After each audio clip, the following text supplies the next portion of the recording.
Hello, everyone. Philip Lee returning with another episode of Civil War Chat. Today is Wednesday, the 5th of October, 2022. Click on the subscribe button here in the lower right to be subscribed to future episodes, and also the notification bell in the far upper right. If you look way up there in the far upper right at the notification bell, if you click on that, it's going to act like a voodoo doll, and somebody who is your worst enemy is going to vanish and be cast into the outer darkness where there will be wailing and gnashing of teeth.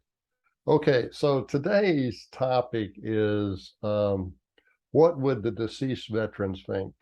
Actually, this is a post put up by Rick Sapp at his website, trudgetotruth.com. I have edited it a little bit because his title is too long for my little window. So he was really basically asking the question, what would the veterans that are buried at Arlington National Cemetery think about removing the Confederate monument there, which is a beautiful structure. But I'm going to go ahead and we'll just get started on his points. This is Rick Sapp from trudgetotruth.com. My father is buried in Arlington National Cemetery. He was a helicopter pilot and did 2 tours in Vietnam. A native of North Carolina, he was proud of his service and he loved his country, the USA. I have been to Arlington 4 times, once as a kid, once with my son and nephew during a trip to DC, once for my dad's funeral and for his burial, and once to visit the grave. I don't recall ever seeing the Confederate Monument at Arlington. To be honest, until recently, it would not have occurred to me to have visited it. For me, the Civil War was history and is history. Fascinating history, with more twists than any mere mortal could keep track of. One of the better known is that Arlington Cemetery is on the property that was once owned by the wife of Robert E. Lee. What a country. I would have thought it quite normal that there were Confederate graves and a memorial to them in the cemetery. As Lincoln put it in his Gettysburg Address, we have come to dedicate a portion of that field as a final resting place for those who here gave their lives that that nation might live. It is altogether fitting and proper that we should do this, close quote. Until recently, I imagined that Lincoln's speech was reconciliatory, that he was speaking about both sides in the bloodletting that created a new republic. I know it is ahistorical now, but that has been my interpretation. And I don't think I'm unique in that interpretation either.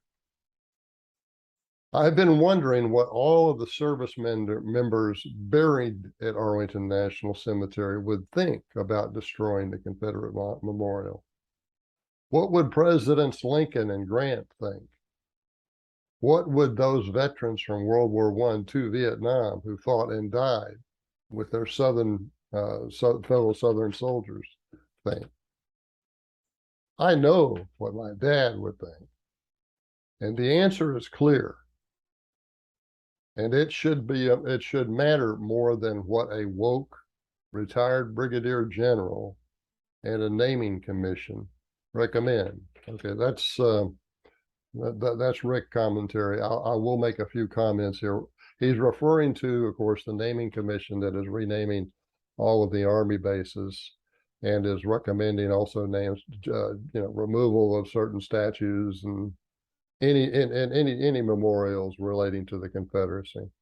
And I think they're supposed to put out their final list sometime this month, which is a recommendation to Congress, and then Congress will act upon it, which is a good reason to vote against the Democrats.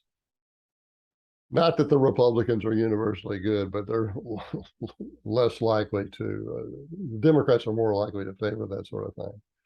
Now, the other point I would make is, of course, that Rick points to here the Gettysburg Address as sort of a reconciliatory speech, and just it is to some extent. But I'm sure that there are gadflies out there that will take exception to what he's saying because, well, obviously Lincoln was speaking of the Union soldiers who helped form a new republic, or the Union soldiers who gave their lives that that nation might live. Yeah, that's true.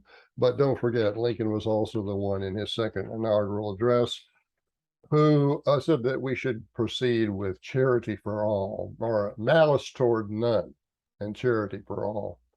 Well, what we're seeing now from this Brigadier General Ty Sedgley, who is the general he's referring to in the naming commission, is we are seeing malice towards the South. We are seeing nothing charitable in the treatment of the ancestors of soldiers who fought in the South, those of us who have ancestors who fought for the South. Now, I have ancestors on both sides, both sides. I don't condemn those that fought for the North, and I certainly don't condemn those that fought for the South. But to look back on that, well, I guess I'll just let Rick's points speak for themselves. I've really elaborated more than I intended to here. So let me just share with you something here. One of the things that we need to do when the topic of the Civil War comes up is it's automatically going to be stated that the war was all about slavery. And I know that you've probably seen other people make arguments. Well, it wasn't really all about slavery. There were other things that were considered. My book, Causes of the Civil War, really gives you a better answer than you get, I think, than from many of these people that say, oh, well, don't look at the Corwin Amendment. You know, the Corwin Amendment was going to be the 13th Amendment that would forever keep slavery in place. And Lincoln would support that, or he said that he had no objection to it. The real answer is the one that the academics avoid. Not avoid, they evade. The real answer is, why did the North go to war?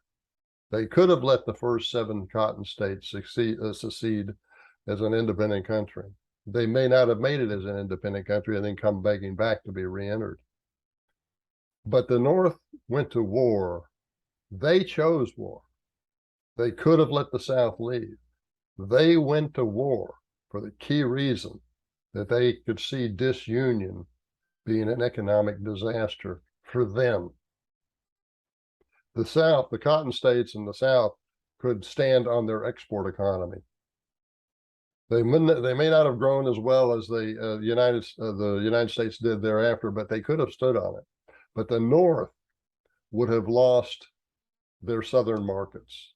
The manufacturing companies in the North, the 3 major ones were cotton textiles, woolen textiles, and iron products. Those are basically domestic monopolies because the tariffs were so high coming in. But if they had lost their southern markets, the point is, if the North had lost its southern markets, it would have been an economic disaster. 10 of the northern states had joint resolutions by their legislatures that explained the reasons why they opposed Southern secession. That was the most common explanation. We love the Union because we value the prosperity that it has brought us. And they knew that prosperity would be challenged by disunion. So this book, please get it to make your case in defense of the Southern viewpoint on Civil War.